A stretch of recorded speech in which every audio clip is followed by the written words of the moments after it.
Hi நமஸ்தே. நான் உங்க friend Jaya Srinivasan. Welcome to veggies recipe. பச்சை பட்டாணி சீசன் பார்த்தீங்கன்னா முடிய போகுது. இந்த மந்த் எண்ட் வரைக்கும் நமக்கு கிட்டத்தட்ட கிடைக்கும். அதுக்கப்புறம் நமக்கு பட்டாணி வேணும்னா என்ன பண்றது? காஞ்ச பட்டாணி வாங்கி யூஸ் பண்ணிக்கலாம். இருந்தாலும் இந்த ஃப்ரெஷ்ஷான ஒரு பட்டாணி மாரின டேஸ்ட் அதில வராது. இல்லன்னா ஃப்ரோசன் வாங்கி நம்ம யூஸ் பண்ணிக்கணும். எதுக்கு ஃப்ரோசன் வாங்கணும்? நம்பளே பண்ணிடலாம். ரொம்ப ரொம்ப ஈஸி. நம்ம வெளியில வாங்கும்போது அதில அவங்க என்ன கெமிக்கல் ஆட் பண்ணியிருக்காங்க, எப்படி வந்து என்ன ப்ரிசர்வேட்டிவ்ஸ் யூஸ் பண்ணியிருக்காங்க அப்படிங்கிறது நமக்கு தெரியாது.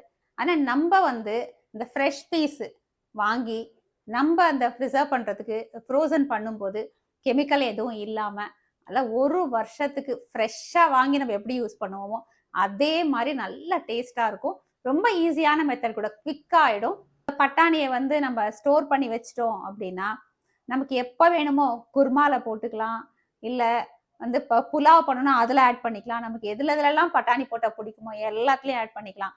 வருஷம் ஃபுல்லா ஃப்ரெஷ்ஷான பட்டாணிய நம்ம சாப்பிட முடியும். ஃபர்ஸ்ட் டைம் சேனல பார்க்குறீங்கன்னா, ப்ளீஸ் சப்ஸ்கிரைப் பண்ணுங்க. பெல் ஐகான கிளிக் பண்ணி ஆல் ஆப்ஷன் குடுத்துட்டீங்கன்னா, நான் போடக்கூடிய எல்லா வீடியோஸும் குயிக்கா வந்து உங்களுக்கு ரீச் ஆகும்.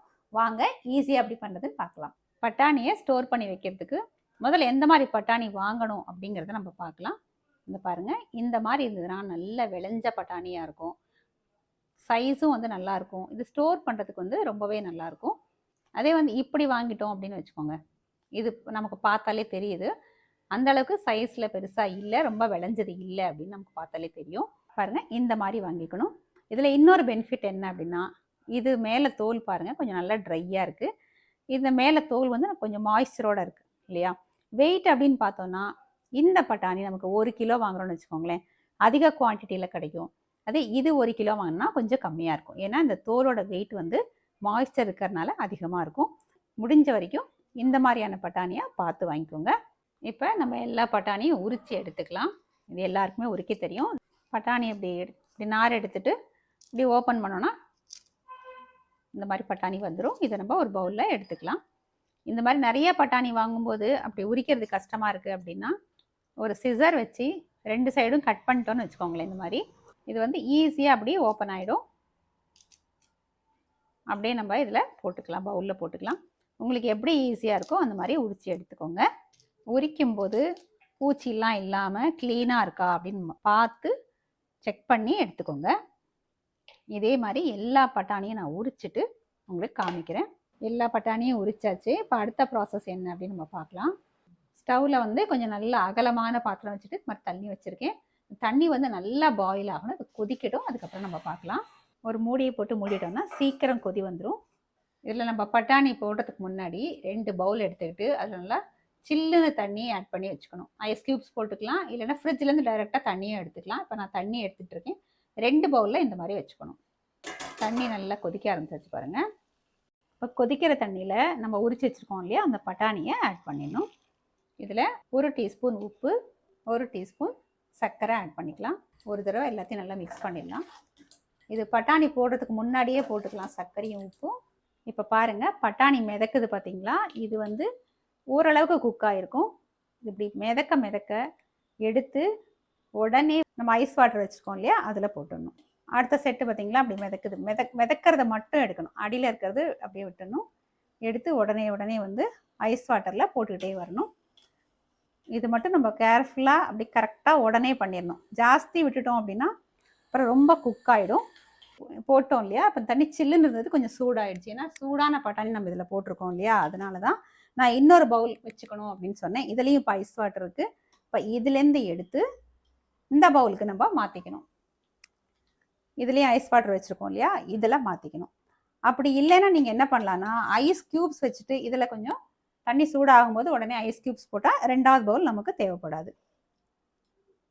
இது எல்லாத்தையும் எடுத்து அடுத்த பவுலில் போட்டுடலாம். அதாவது இதோட குக்கிங் ப்ராசஸை வந்து ஸ்டாப் பண்ணுறதுக்காக தான் நம்ம இந்த மாதிரி சில் தண்ணியில் போடுறோம். இது ஒரு 5 நிமிஷம் இந்த தண்ணியிலே இருக்கட்டும். அதுக்கப்புறம் நம்ம ஃபில்டர் பண்ணிக்கலாம். 5 நிமிஷம் ஆயாச்சு. இப்போ இது ஃபில்டர் பண்ணி எடுத்துக்கலாம். தண்ணி ஃபுல்லாக ஃபில்டர் பண்ணிவிட்டு பட்டாணியை எடுத்துக்கலாம். தண்ணியை ஃபுல்லாக நல்லா ஃபில்டர் பண்ணியாச்சு. கலர் பாருங்கள் எவ்வளோ நல்லா க்ரீனாக, பார்க்குறதுக்கு எவ்வளோ நல்லா ஃப்ரெஷ்ஷாக இருக்குது. ட்ரை காட்டன் கிளாத் விரிச்சிட்டு அதில் இப்போ எல்லாத்தையும் போட்டுடலாம். கொஞ்சம் நல்லா அது ட்ரை ஆகணும். சுத்தமாக ஈரம் ஃபுல்லாக வந்து காஞ்சிடணும். அதுக்கப்புறம் நம்ம இது எப்படி ஃப்ரீசரில் ஸ்டோர் பண்ணி வச்சுக்கலாம், எப்படி வச்சா இது வந்து 1 வருஷத்துக்கு நல்லா இருக்கும் அப்படிங்கிறத நம்ம பார்ப்போம். பட்டாணி வந்து நல்ல ஈரம் காஞ்சாச்சு. நல்லா அப்படி காய வச்சுக்கணும். கொஞ்சம் கூட நமக்கு இதில் ஈரம் இருக்கக்கூடாது. இதை வந்து நம்ம எப்படி ஸ்டோர் பண்ணணும் அப்படின்னா, ஒன்றா இந்த மாதிரி ஜிப்லாக் பவுச் எடுத்துக்கலாம், இல்லைன்னா இந்த மாதிரி ஏதாவது கண்டெய்னர் எடுத்துக்கலாம். ஜிப்லாக் பேக் தான் பெஸ்ட்டு. நமக்கு இதில் வந்து ஸ்டோர் பண்ணி கொஞ்சம் கொஞ்சமாக ஸ்டோர் பண்ணி வச்சிட்டோன்னா அப்படியே எடுத்து 1-2 தடவையில் நம்ம யூஸ் பண்ணிடலாம். இப்போ ஜிப்லாக் பவுச்சில் வந்து ஃபுல்லாக இதில் வந்து ஃபில் பண்ணாமல் பாதிக்கு மட்டும் ஃபில் பண்ணிக்கணும். பண்ணிவிட்டு இதை நல்லா அப்படி டைட்டாக க்ளோஸ் பண்ணிடணும். க்ளோஸ் பண்ணிட்டு இதை அப்படியே நம்ம ஃப்ரீசரில் வச்சிட்டோம் அப்படின்னா இது வந்து 1 வருஷம் வரைக்கும் நமக்கு நல்லா ஃப்ரெஷ்ஷாக இருக்கும். இதே நம்ம கண்டெய்னரில் யூஸ் பண்ணோன்னா நம்ம போடுறது எல்லாமே ஒரு கேக் மாதிரி அப்படியே செட் ஆகிடும். அப்போ நம்ம அது வெளியில் எடுத்து கொஞ்சம் நேரம் கழித்து தான் நம்ம எடுக்க முடியும். அப்போ வந்து அடிக்கடி நம்ம அந்த மாதிரி பண்ணும்போது சீக்கிரம் அந்த பட்டாணி கெட்டு போக ஆரம்பிச்சிடும். அதனால தான் நான் வந்து இந்த ஜிப்லாக் பவுச்சில் நம்ம ஸ்டோர் பண்ணிக்கிறது பெஸ்ட்டுன்னு சொன்னேன். இந்த மாதிரி ஜிப்லாக் பவுச்சில் போட்டு இப்போ இது நம்ம ஃப்ரீசரில் ஸ்டோர் பண்ணி வச்சுக்கிட்டோன்னா 1 வருஷம் வரைக்கும் நம்ம யூஸ் பண்ணிக்கலாம். ஃப்ரெஷ் பட்டாணியாக இருக்கும். நம்ம ஃப்ரோசன் பட்டாணி வெளியில் வாங்க வேண்டியதில்லை. இப்போ பச்சை பட்டாணியை நம்ம ரெடி பண்ணிட்டோம்.